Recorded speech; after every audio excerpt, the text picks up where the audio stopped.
The doorbell camera caught her leaving at 11:42 p.m. on February 14, 2020. Clean footage. She's wearing the gray coat I bought her for Christmas, the one with the torn pocket she kept meaning to fix. She turns left toward the parking lot and the timestamp burns white in the corner of the frame. 11:42 p.m. But here's what doesn't make sense. That same camera caught her coming back at 3:17 a.m. Same coat. Same walk. Except the building manager swears the system logged no motion between midnight and 6 a.m. that night. And the police, when they finally pulled the full footage 3 weeks later, confirmed it. No recording exists between 12:00 and 6:00 a.m. on February 15th. So how did I watch her come back at 3:17? Hold your theory, because the next detail punishes assumptions. My name is Nathan Cross. I'm 31, and in February 2020, I was working back-end infrastructure for a healthcare data company in Dallas.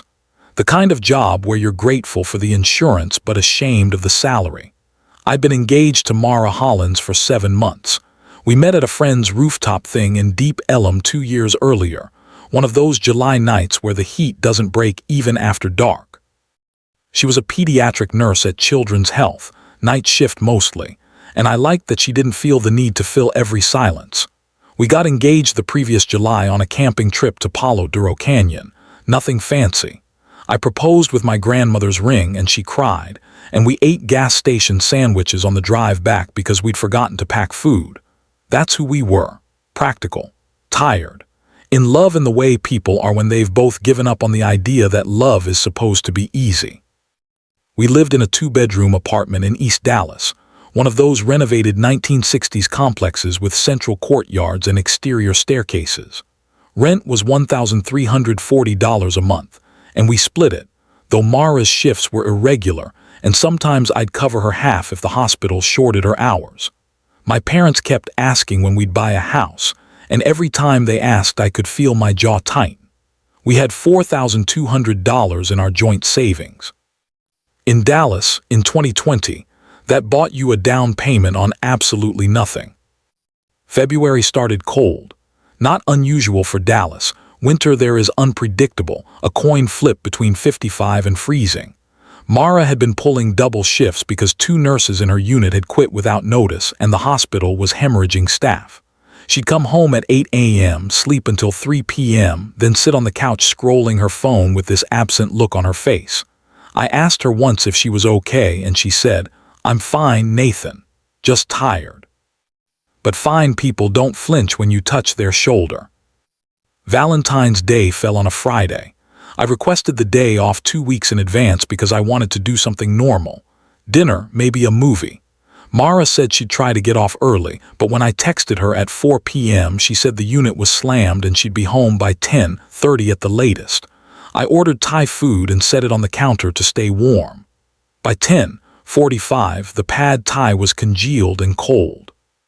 She walked in at 11:38 p.m. I know the time because I checked my phone when I heard her keys in the lock. She looked wrecked. Hair pulled back, mascara smudged under her eyes, scrubs wrinkled like she'd been sitting in them for 16 hours, which she had. I asked if she wanted to eat and she shook her head. She said she needed to run to the CVS on Greenville because she'd forgotten to pick up her prescription that afternoon. I said I'd go with her and she said no, she'd be quick. Then she went into the bedroom, changed into jeans and the gray coat and left. I watched her from the window. She walked toward the parking lot and her car started a minute later. I heard the engine fade down Skillman Street. I didn't think anything of it. If you've ever been in a relationship with someone who works healthcare, you know the exhaustion isn't just physical. It's the kind that makes you forget to eat, forget to pick up prescriptions, forget what day it is. I cleaned up the kitchen, put the food in the fridge, and got into bed. I fell asleep around 12:30 a.m. I woke up at 3:17 a.m. to the sound of the doorbell camera chime. We'd installed the ring system 4 months earlier after someone broke into a neighbor's car in the lot. The chime is distinct, 2 ascending notes, C to E, like a cheerful little question mark. I grabbed my phone off the nightstand, opened the app, and saw the live feed. Mara was standing in front of our door, same gray coat, same posture, but she wasn't moving. She was just standing there facing the camera about 3 feet from the door. I could see her face clearly under the motion-activated light. Her expression was blank.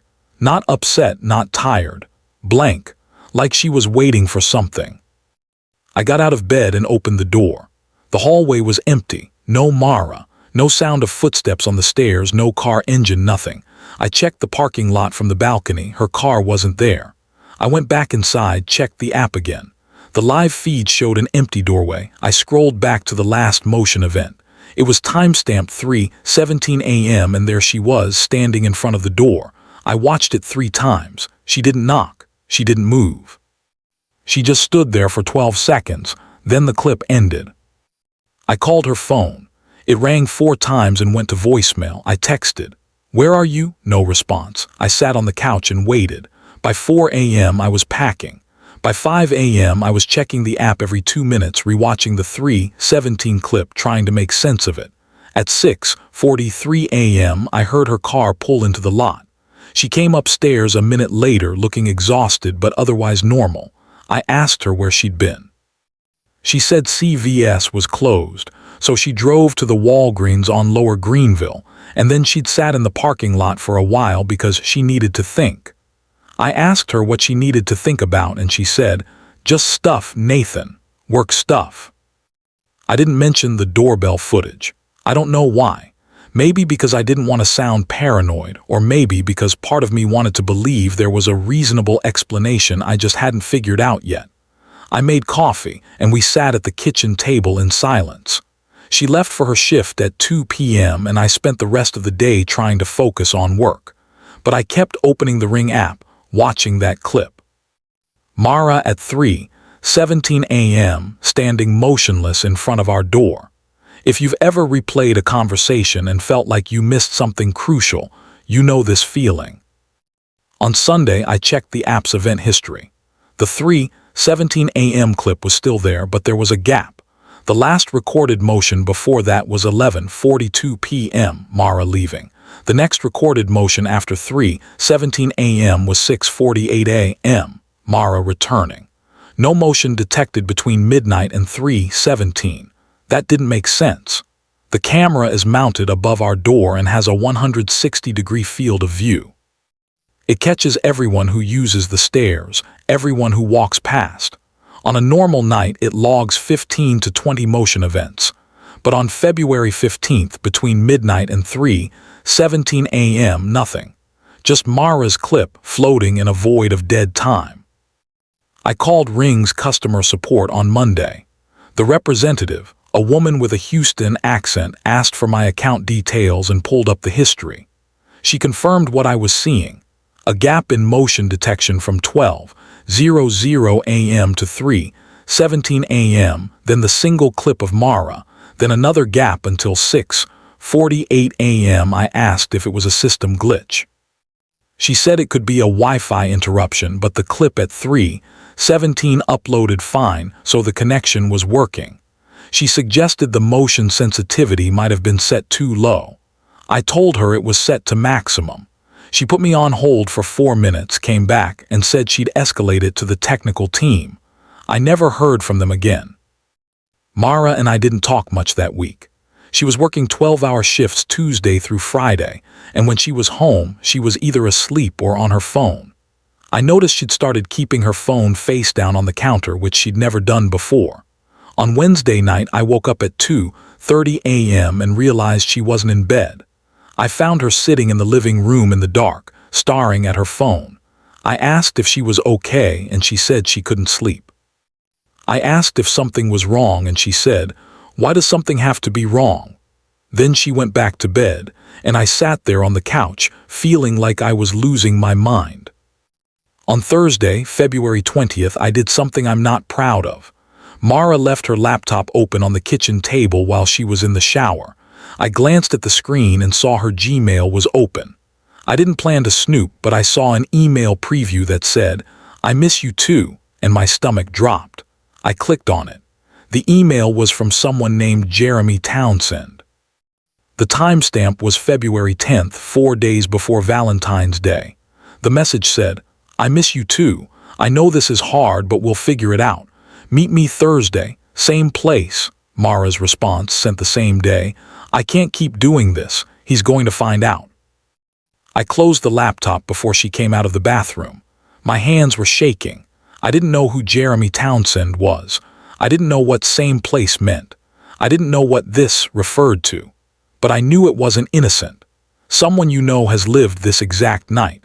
The moment you realize the person you love has been lying to you, and the foundation of your life cracks clean down the middle. I spent Friday trying to figure out who Jeremy Townsend was. A quick Facebook search turned up 3 Jeremy Townsends in the Dallas area, but none of them had mutual friends with Mara, and all their profiles were either private or inactive. I checked her Instagram, scrolling back months, looking for any sign of him. Nothing. I checked LinkedIn. There was a Jeremy Townsend who worked at Baylor Scott and White Medical Center, listed as a physician assistant in the emergency department. I didn't know if it was the same person, but the timing fit. Mara's hospital sometimes coordinated with Baylor for patient transfers. On Saturday, February 22nd, Mara told me she was going to grab coffee with her friend Rachel. She left at 10 a.m. I waited 10 minutes, then checked the Find My iPhone app we'd set up a year earlier for safety reasons. Her location showed her at a Starbucks on Knox Street. I felt pathetic, but I couldn't stop myself. I drove there and parked across the street. I saw her car in the lot. I waited. At 10:47 a.m. she came out. She wasn't alone. She was with a man, tall, dark hair, wearing a North Face jacket. They stood by his car, talking. At one point, he touched her arm and she didn't pull away. They talked for another 3 minutes, then she got in her car and left. I followed her home from a distance, parked a block away, and walked back to the apartment 5 minutes after she did. She was sitting on the couch when I came in, scrolling her phone. I asked how coffee with Rachel was. She said it was fine. I asked what they talked about. She said work stuff, wedding stuff, nothing important. I nodded and went into the bedroom. I felt sick. Not angry yet, just sick, like I'd swallowed something toxic and my body was trying to reject it. That night I confronted her. I didn't plan to, it just came out. We were sitting at the kitchen table eating reheated leftovers and I said, "Who's Jeremy Townsend?" She froze, fork halfway to her mouth, eyes locked on mine.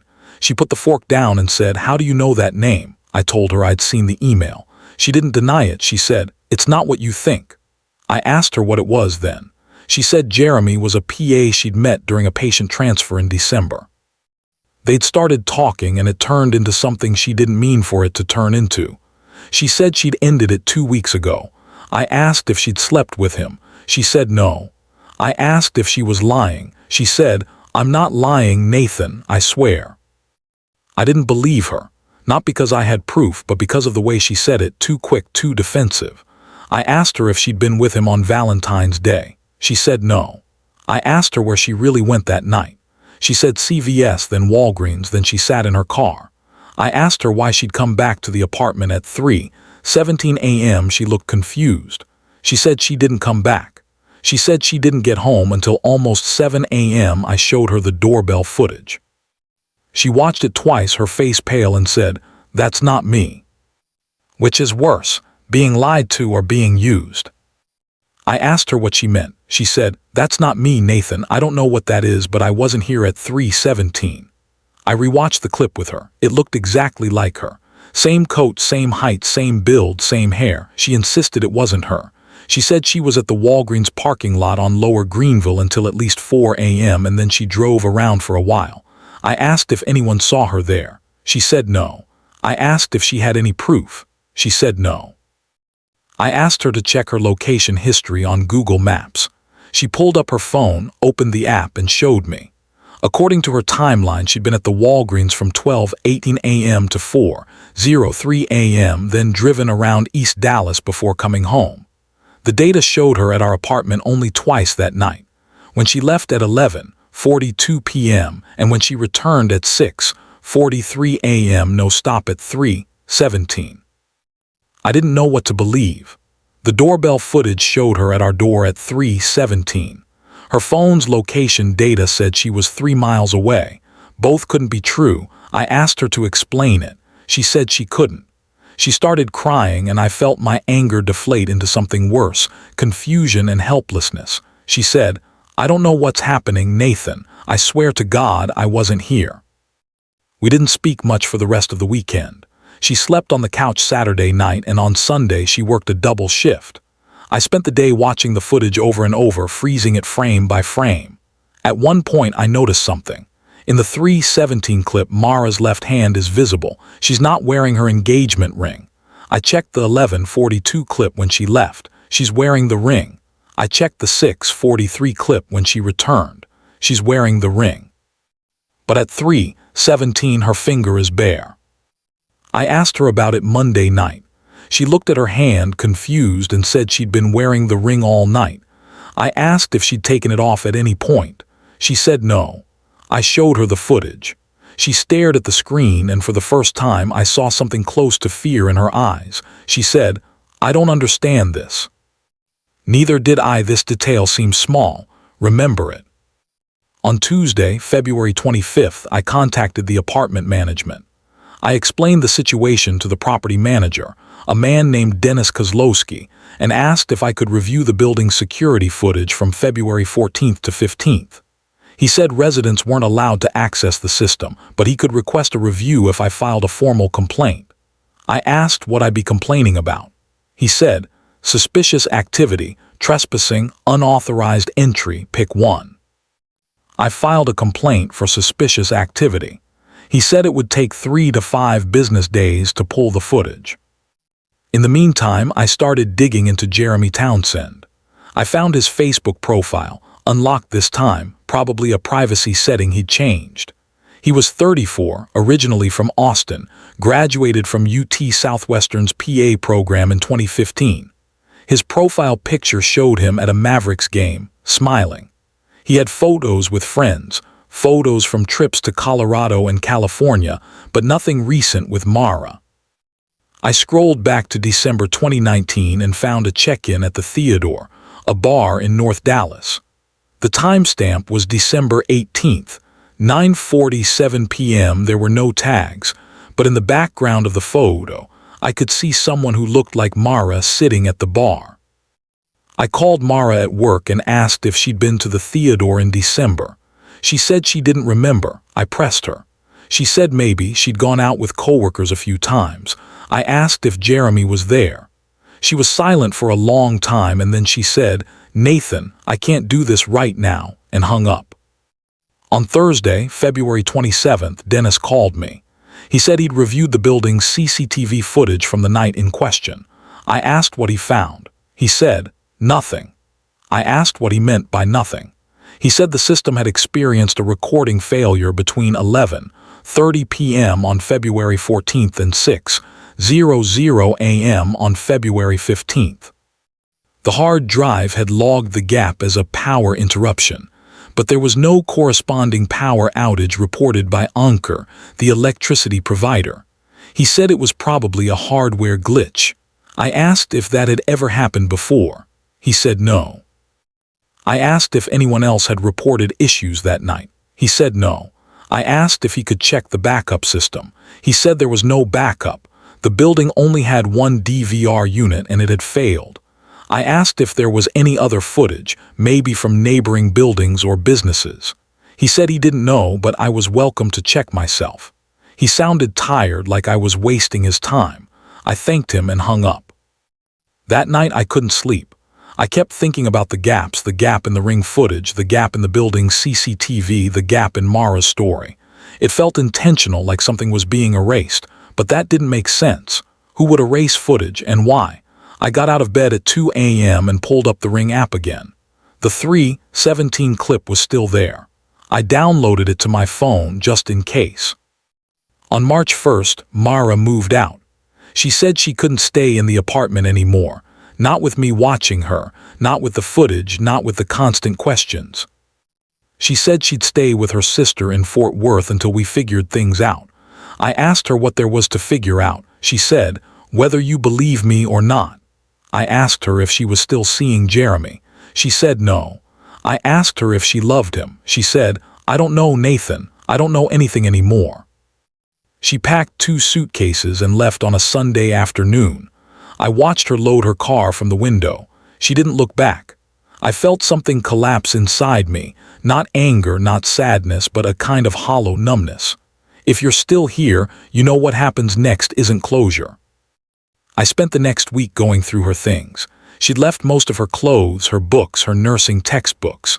In the bedroom closet, I found a shoebox filled with old cards and letters.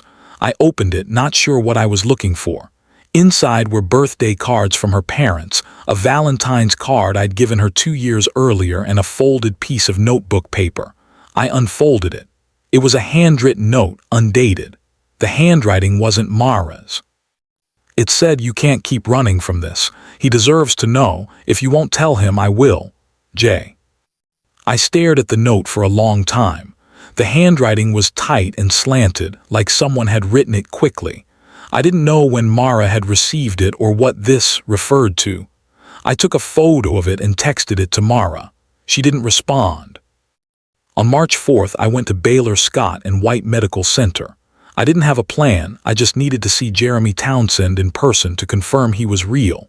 I waited in the parking lot for 3 hours. At 6:15 p.m., I saw him walk out of the emergency department entrance. He was tall, maybe 62, wearing scrubs and a jacket. He looked exactly like the man I'd seen with Mara at the Starbucks. I got out of my car and followed him to his truck. I called his name. He turned around, confused. I said, "I'm Nathan Cross, Mara's fiancé." His expression shifted, not guilt, but something closer to resignation. He said, "I figured you'd find me eventually." We talked in the parking lot for 20 minutes. He didn't deny the affair. He said he'd met Mara in December during a patient transfer and they'd started texting. He said it was supposed to be just talking, but it turned into more. He said they'd met up 3 times between December and February, once at the Theodore, once at a Panera in Richardson, and once at a hotel near Love Field. I asked him if they'd slept together. He said yes. I felt my chest tighten, but I didn't say anything. I asked him if he knew about me. He said Mara had told him she was engaged, but she'd said the relationship was complicated. I asked him what that meant. He said she'd told him we were planning to call off the engagement. I asked him about Valentine's Day. He said Mara had texted him that night around 11:30 p.m. saying she needed to see him. They'd met at a Motel 6 on Mockingbird Lane at 12:45 a.m. He said they'd talked for a while, and then she'd left around 3:30 a.m. I asked him if he was sure about the time. He said yes. He checked his phone when she left because he had to be at work at 7 a.m. I asked him if he had any proof. He pulled up his text messages with Mara.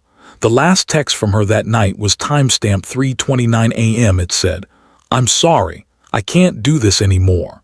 He said she'd walked out of the motel room, got in her car, and drove off. He said he'd tried calling her the next day, but she didn't answer. He said she'd ghosted him after that. I asked him for the motel's address. He gave it to me. I thanked him, I don't know why, and walked back to my car. I sat there for a long time trying to process what he'd told me. If Mara was with Jeremy at the Motel 6 from 12:45 to 3:30 a.m., then she couldn't have been at our apartment at 3:17. But the footage showed her there. Unless the footage was wrong, or unless it wasn't Mara. On March 5th, I drove to the Motel 6 on Mockingbird Lane. It was a standard budget motel, 2 stories, exterior corridors, flickering neon sign. I went into the office and asked the clerk, a young man with a Dallas Cowboys hat, if I could review their security footage from February 14th. He said I'd need to talk to the manager. I asked when the manager would be in. He said tomorrow morning. I left my number and asked him to have the manager call me. The manager, a woman named Gloria Pina, called me the next afternoon. I explained the situation, that my fiancé had been at the motel on February 14th, and I needed to verify the timeline. She asked if this was for a legal matter. I said no, just personal. She said she couldn't release footage without a subpoena, but she could confirm whether a guest had checked in that night. I gave her Mara's name. She put me on hold for 5 minutes, came back, and said there was no record of a Mara Hollins checking in on February 14th or 15th. I asked if she could check for Jeremy Townsend. She said she couldn't give out guest information. I thanked her and hung up. I called Jeremy and asked if he checked in under his name. He said no, Mara had booked the room online under a fake name. I asked him what name. He said he didn't know. I asked him if he had the confirmation email. He said Mara had made the reservation on her phone and she'd checked them in at the desk. I asked him if he remembered what name she used. He said no, but he thought it started with an S. I called Gloria back and asked if she could check for any reservations made online for February 14th. She sighed, put me on hold again and came back with a list of 3 names. One of them was Sarah Mitchell. I asked if she could confirm whether Sarah Mitchell had checked in. She said yes, checked in at 12:38 a.m., checked out at 3:47 a.m. I asked if there was footage of the check-in. She said the lobby camera had been down for maintenance since January. I asked if there was footage of the parking lot. She said yes. I asked if I could see it. She said no, not without a subpoena. I spent the rest of the week trying to piece together a timeline. According to Jeremy, Mara had been with him at the Motel 6 from 12:45 to 3:30 a.m. according to her phone's location data. She'd been at the Walgreens on Lower Greenville from 12:18 to 4:03 a.m. according to the doorbell footage. She'd been at our apartment at 3:17 a.m. 3 different places, 3 different times. None of them lined up. On March 10th, I contacted a private investigator. His name was Louis Reyes and he worked out of a small office in Garland. I showed him everything, the doorbell footage, the location data, the emails, the note, Jeremy's statement. He watched the 3:17 clip 5 times, zooming in on Mara's face, her clothes, her hands. He said, "This is good footage. Whoever this is, they look exactly like your fiancé." I said, "It is my fiancé." He said, "Maybe. Or maybe it's someone who looks like her." I asked him what he meant. He said there were cases where people used lookalikes or deepfakes to create alibis or frame someone. I said this was February 2020. Deepfake technology wasn't that advanced yet, especially not for real-time security footage. He said, "You'd be surprised." He asked if Mara had a twin or a sibling who looked like her. I said no. She was an only child until her parents had her sister 10 years later, and the sister looked nothing like her. He said, "Then I don't know, but something's off." Louis agreed to look into it. He said he'd start by verifying Jeremy's story and checking if there was any other footage from businesses near the motel or the Walgreens. He said it would cost $1,200 up front. I paid him. On March 14th, Louis called me with an update. He'd spoken to the Motel 6 manager and convinced her to let him review the parking lot footage from February 14th to 15th. He said the footage showed a woman matching Mara's description arriving at 12:41 a.m. in a silver Honda Accord, which matched Mara's car. The woman was wearing a gray coat. She walked into the building, and the camera didn't catch her again until 3:34 a.m., when she walked back to her car and drove off. Louis said the footage was too grainy to make a positive ID, but the timeline matched Jeremy's account. I asked about the Walgreens. Louis said he'd checked with the store and their parking lot camera had been vandalized 2 weeks before Valentine's Day. There was no footage. I asked about nearby businesses. He said he was still checking, but so far nothing. On March 18th, Mara finally responded to my texts. She said she wanted to meet in person. We met at a diner in Lakewood, a neutral spot. She looked thinner, her hair pulled back, dark circles under her eyes. She said, "I need you to believe me, Nathan. I wasn't at the apartment that night." I asked her where she was. She said, "I was with Jeremy. I'm sorry. I lied to you." She said she'd met him at the motel and they'd talked for hours. She said she'd ended things with him that night. And she hadn't spoken to him since. I asked her about the location data showing her at Walgreens. She said she didn't know. Maybe her phone had glitched or maybe Google's data was wrong. I asked her about the doorbell footage. She said, "I don't know, Nathan. I can't explain it, but it wasn't me." I asked her if she'd ever given anyone her keys. She said no. I asked her if anyone else had access to her coat. She said no. I asked her if she'd told anyone about the doorbell camera. She said only me. I asked her if Jeremy knew about it. She thought for a moment and said, I don't think so. Why? I didn't have an answer. I asked her about the note I'd found in the shoebox. She said Jeremy had written it and slipped it into her bag at the hospital in early February. She said he'd been pressuring her to tell me about the affair and she'd been avoiding him. I asked her why she'd kept the note. She said she didn't know, she'd forgotten it was there. We sat in silence for a while. Finally, I asked her if she loved him. She said, I thought I did, but I don't think I knew what I was feeling. I asked her if she loved me. She said, I don't know anymore. She left the diner before I did.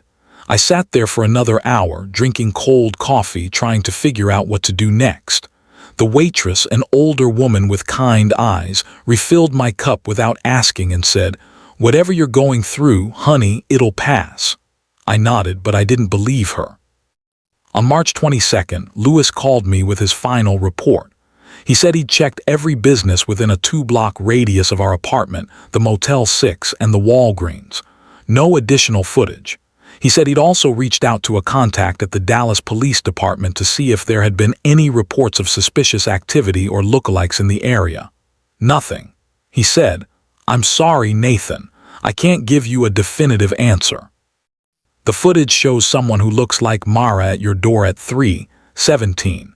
Jeremy's story and the motel footage suggest she was with him until 3:30. Her phone data says she was at Walgreens. All three can't be true, but I can't prove which one is false. I asked him what he thought. He said, honestly, I think your fiancé is lying about where she was, but I also think that footage at 3:17 is real, which means either she's lying about the motel or someone else was at your door. I paid him the remaining $800 and thanked him. I didn't feel any closer to the truth. In early April, I started noticing something strange. Every few nights around 3:17 a.m., my phone would buzz with a ring notification. I'd open the app and the live feed would show an empty doorway. No motion, no person, just the notification timestamped 3:17 a.m. I checked the motion sensitivity settings. They were unchanged. I checked the event history, no recorded clips, just the notifications. I called Ring support again. The representative, a different person this time, said it sounded like a firmware bug. He walked me through a reset process and the notifications stopped for a week. Then they started again. On April 19th, I woke up at 3:17 a.m. to the chime. I grabbed my phone, opened the app, and saw the live feed. There was someone standing in front of the door, same gray coat, same posture, but this time the person's face was turned away from the camera. I jumped out of bed and opened the door. The hallway was empty. I ran downstairs to the parking lot. No one. I checked the app again. The live feed showed an empty doorway. I went back inside and checked the event history. No clip. No recording, just my memory of what I'd seen. I started sleeping with my phone on the nightstand, the Ring app open. On April 24th, it happened again. 3:17 a.m. the chime, the live feed showing a figure in a gray coat. This time I didn't open the door. I just watched the feed. The figure stood there for 10 seconds, then turned toward the camera. The face was obscured by shadow, but I could see the outline of a jaw, a nose, hair pulled back. Then the feed cut to black. When it came back 3 seconds later, the doorway was empty. I called the police. 2 officers arrived within 20 minutes. I showed them the Ring app, the notifications, the history of the February 14th clip. One of the officers, a woman named Officer Tran, watched the 3:17 a.m. clip from February and said, "This looks like your fiancé." I said, "It does continue 18:03, but she says it wasn't her." Officer Tran asked if I had a restraining order against anyone. I said no. She asked if Mara had any history of mental illness or erratic behavior. I said no. She asked if I'd noticed anything else unusual, break-ins, missing items, threatening messages. I said no. The other officer, whose nameplate read Hernandez, walked the perimeter of the building, checking doors and windows.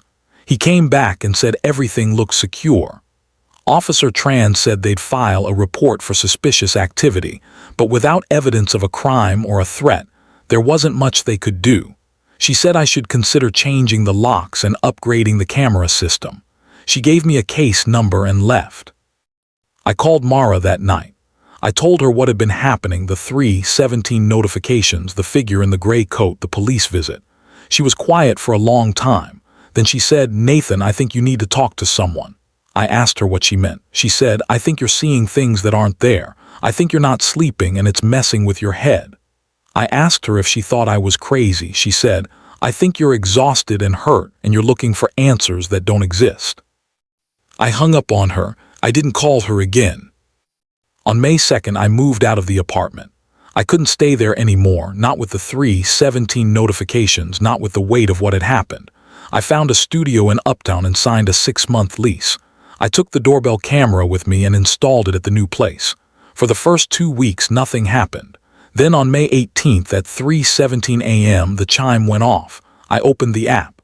The live feed showed an empty hallway. I checked the event history. No clip. Just the notification. I called Ring support a third time. This time the representative escalated the issue to a senior technician. The technician called me back the next day and said they'd reviewed my account. He said the notifications were being triggered by a phantom motion event. Essentially, the system was logging motion where none existed. He said it was a rare bug, possibly caused by corrupted firmware or interference from another device. He offered to send me a replacement camera. I accepted. The new camera arrived 3 days later. I installed it and waited. On May 27th at 3:17 a.m., the chime went off again. I opened the app. The live feed showed a figure in a gray coat standing in the hallway. I grabbed a flashlight and opened the door. The hallway was empty. I checked the app. The feed showed an empty hallway. I went back inside and checked the event history. No clip. I called the senior technician back. He said he didn't have an explanation. He said the system was functioning normally. No firmware issues, no interference, no hardware failures. He said, "I'm sorry, Mr. Cross. I don't know what else to tell you." In June, I started researching. I found forums and Reddit threads about doorbell cameras capturing unexplained footage, figures that disappeared, faces that didn't match, timestamps that didn't align. Most of the posts were dismissed as hoaxes or glitches, but a few stood out. One user in Austin reported seeing the same person appear on their camera at the same time every night for 2 weeks, then never again. Another user in Houston said their camera had recorded their deceased mother standing on their porch 6 months after she'd passed. The footage was later debunked as a reflection, but the user insisted it was real. I found one thread that mentioned Dallas. A user named TXGhost84 had posted in February 2020 about a doorbell camera capturing their ex-girlfriend returning to their apartment at 3:17 a.m., even though the ex had been in another state at the time.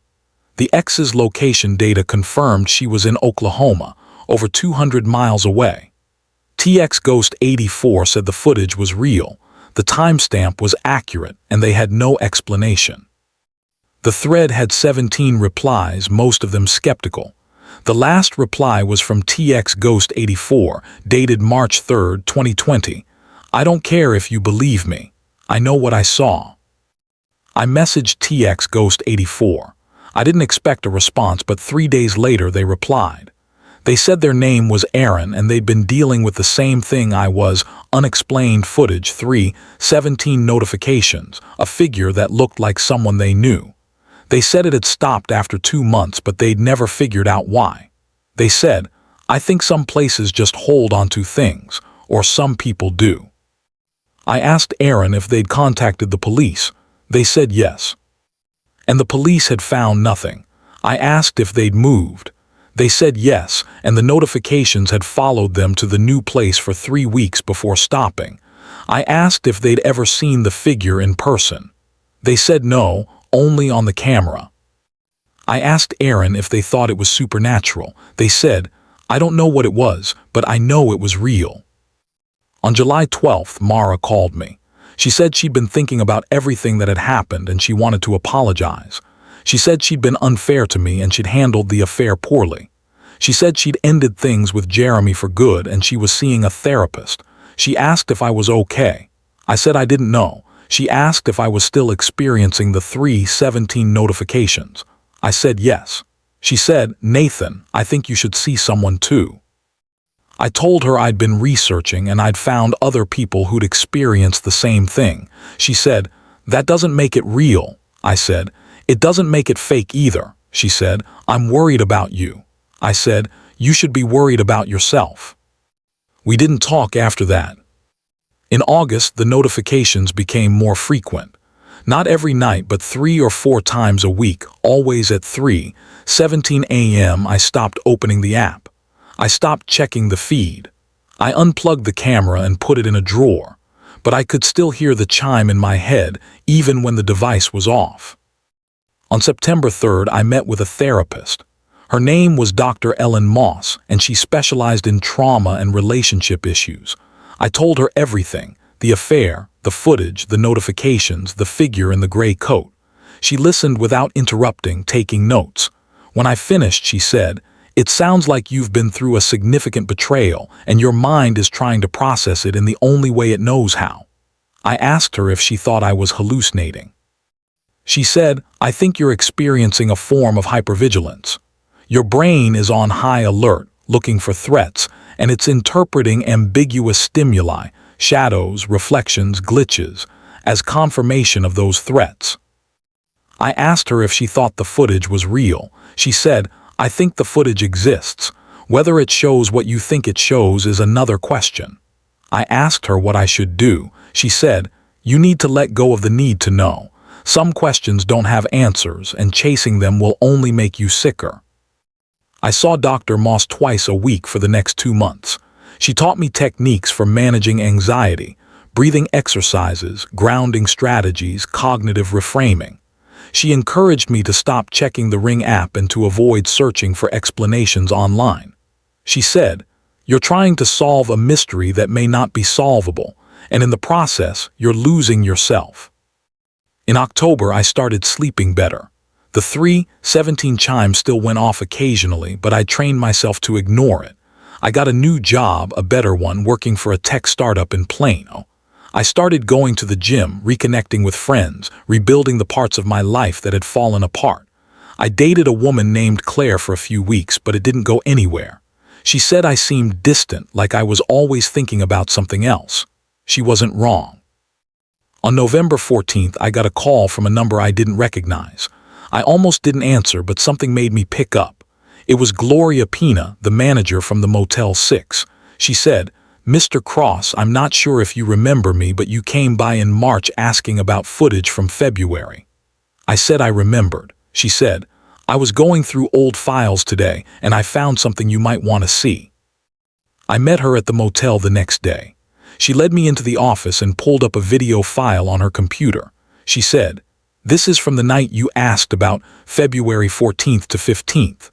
I'd forgotten we had a secondary camera system installed in the hallway outside the rooms. It's not monitored in real time, just recorded to a local drive. I was clearing out old files when I found this." She played the footage. It showed the second-floor hallway, timestamp 3:17 a.m. A woman in a gray coat walked down the hall, stopped in front of a room 217, and knocked. The door opened and a man stepped out. I recognized him immediately, Jeremy Townsend. They talked for a moment and then the woman walked away.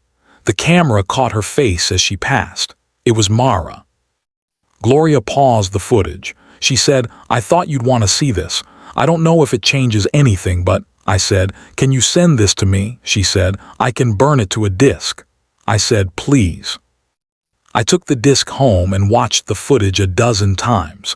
Mara at the Motel 6 at 3:17 a.m. talking to Jeremy, then walking away. The timestamp matched the doorbell footage from our apartment. She couldn't have been in 2 places at once, but the footage from both cameras was real. I called Louis Reyes and sent him the motel footage. He called me back the next day. He said, "This doesn't make sense.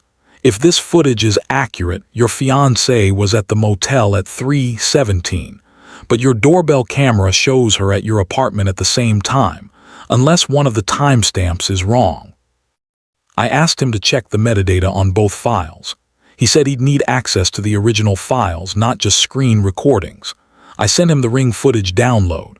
He called me back 2 days later. He said, "The metadata checks out.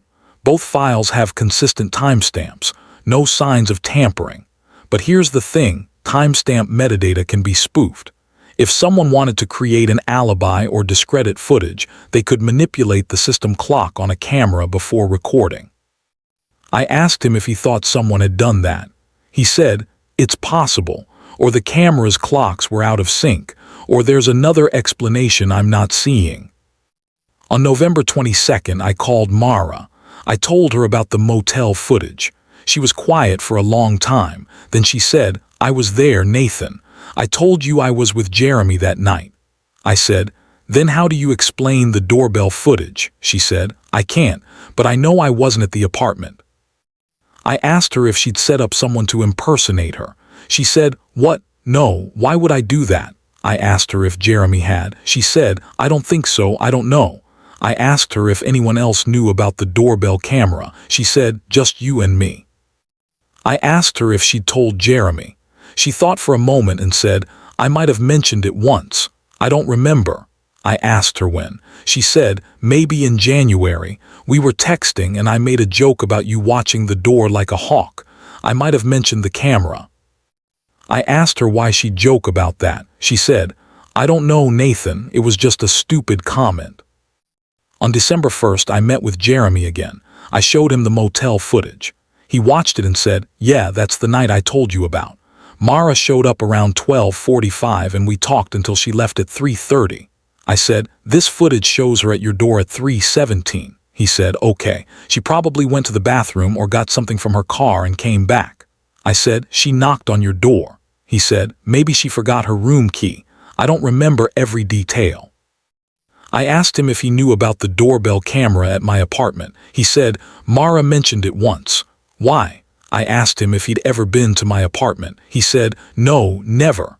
I asked him if he knew anyone who looked like Mara. He said, "No, what is this about?" I didn't tell him, I just left. On December 10th, I got a call from Officer Tran. She said, "Mr. Cross, I'm following up on the report you filed in April. Have you had any additional incidents?" I said the 3:17 notifications were still happening, but I'd stopped checking the app. She said, "We haven't received any other reports of suspicious activity in your area, but I wanted to let you know, we ran your fiancé's name through the system as part of the investigation, and it came back clean. No priors, no warrants, nothing unusual." I thanked her and hung up. I didn't know what I'd expected her to find. In January 2021, I started seeing someone new. Her name was Amy and she worked in marketing. She was kind, funny, easy to be around. I didn't tell her about Mara or the footage or the 3:17 notifications. I wanted a clean start. But on February 14th, 2021, exactly 1 year after the first incident, I woke up at 3:17 a.m. to the chime. I grabbed my phone, opened the Ring app and saw the live feed. A figure in a gray coat was standing outside my door. I didn't open the door, I just watched. The figure stood there for 12 seconds, then turned and walked away. The camera didn't catch the face. I checked the event history. There was a clip timestamp 3:17 a.m. I downloaded it immediately. I spent the rest of the night staring at the clip, frame by frame. The coat looked identical to the one Mara had worn. The build matched. The hair matched, but I couldn't see the face. On February 15th, I called Mara. I hadn't spoken to her in months. I told her what had happened. She said, "Nathan, I'm in Austin. I moved here in November. I haven't been to Dallas since October." I asked her if she still had the gray coat. She said, "No, I threw it away." I asked her when. She said, "Last summer. I couldn't look at it anymore." I asked her if she was sure. She said, "Yes, why?" I didn't answer. On February 20th, I took the footage to a forensic video analyst. His name was Martin Chen, and he ran a small consulting business in Richardson. I showed him the clips, the February 2020 footage, the motel footage, the February 2021 footage. He analyzed them for 2 days. When he called me back, he said, "These files are clean. No signs of digital manipulation, no deepfakes, no editing artifacts. The metadata is consistent. The lighting and shadows are accurate for the locations and times. If this is fake, it's the best fake I've ever seen." I asked him if he thought it was real. He said, "The footage is real. Whether the person in the footage is who you think it is, I can't say, but the files haven't been tampered with." I asked him if timestamps could be manipulated. He said, "Yes, but you'd see evidence of it in the metadata. These timestamps appear genuine." I paid him $650 and left. In March 2021, I found a Reddit post from a user named Dallas Sleepless. The post was dated March 1st, 2021. The title was, "Doorbell cam keeps showing my ex at 3:17 a.m., but she's 1,000 miles away." The post described the same thing I'd been experiencing, recurring footage of an ex-partner appearing at the same time every night, even though the ex was confirmed to be elsewhere. The user had checked with police, installed new cameras, moved apartments. Nothing worked. The post had 42 replies. Most of them were skeptical or dismissive, but one reply stood out.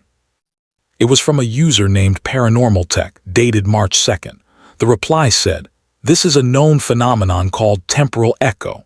It happens when a significant emotional event creates a kind of imprint on a location or device.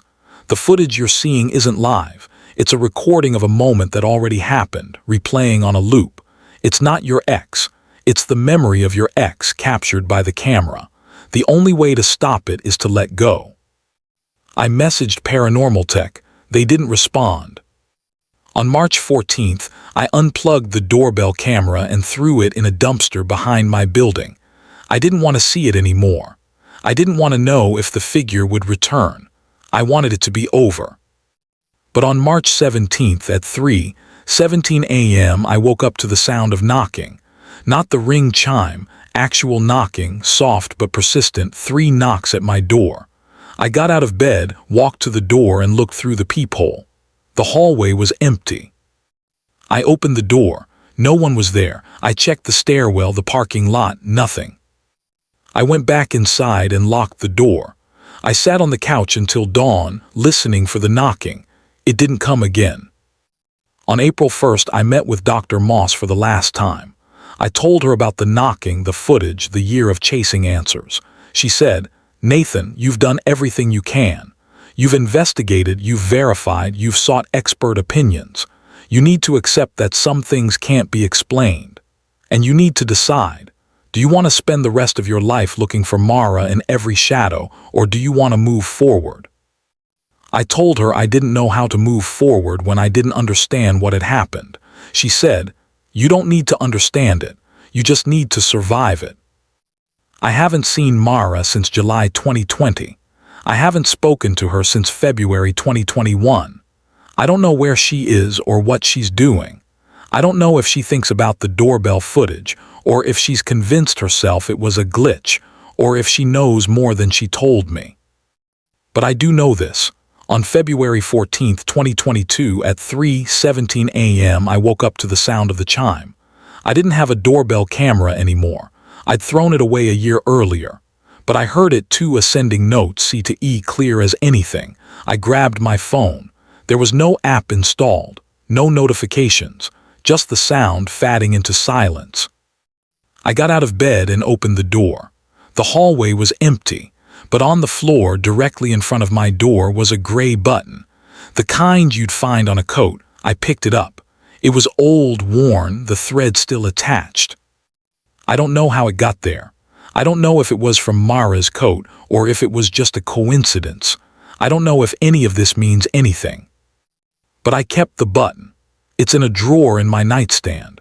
And sometimes when I can't sleep, I take it out and hold it, and I think about that night, February 14th, 2020, and the footage that showed Mara at our door at 3:17 a.m. when she was supposed to be somewhere else. I think about the gaps in the footage in her story and time itself. I think about the other people who have experienced this, the ones who posted online and were dismissed as liars or lunatics. I think about Aaron, TX Ghost 84, Dallas Sleepless. I wonder if they're still hearing the chime. If you have a theory, keep it quiet for now. I don't know if I believe in ghosts or temporal echoes or glitches in reality. I don't know if Mara lied to me, or if someone impersonated her, or if something else happened that night that I'll never understand. All I know is that the footage exists. The timestamps are real. The button is real. And every year on February 14th at 3:17 a.m., I wake up and listen for the chime. It hasn't come back. Not this year, but I know it will, because some things don't stop, they just wait. I moved to Colorado in 2023. New job, new apartment, new life. I met someone and we're doing okay. I don't talk about Dallas or Mara or the doorbell camera. I don't tell people about the footage or the knocking or the gray button in my nightstand. But last week I got a message on Reddit. It was from a user I didn't recognize. The message said, "I saw your comment on the Dallas Sleepless thread. I'm experiencing the same thing. 3:17 a.m. every night. It's my ex, but she's in another state. The police won't help. The camera company won't help. Did you ever figure out what it was?" I haven't responded because I don't have an answer, and because I'm not sure I want to go back to that place. The obsession, the sleepless nights, the endless loop of questions without answers. But I think about that person, alone in their apartment, watching footage of someone who shouldn't be there. I think about the fear they must be feeling, the doubt, the suffocating sense that reality is breaking apart at the seams. And I wonder if they'll spend the next 3 years chasing shadows, the way I did. I wonder if they'll find the button on their doorstep, or hear the chime when the camera is unplugged, or wake up one night and realize that some mysteries aren't meant to be solved. They're meant to haunt you. Because that's what this is. Not a ghost story. Not a glitch, a haunting, not by Mara, but by the moment she left and came back and left again, over and over, captured in 12 seconds of footage that refuses to make sense. I'm Genzy, and you were listening to SKM Mysterious. We'll meet again on another night. Until then, don't turn the lights off.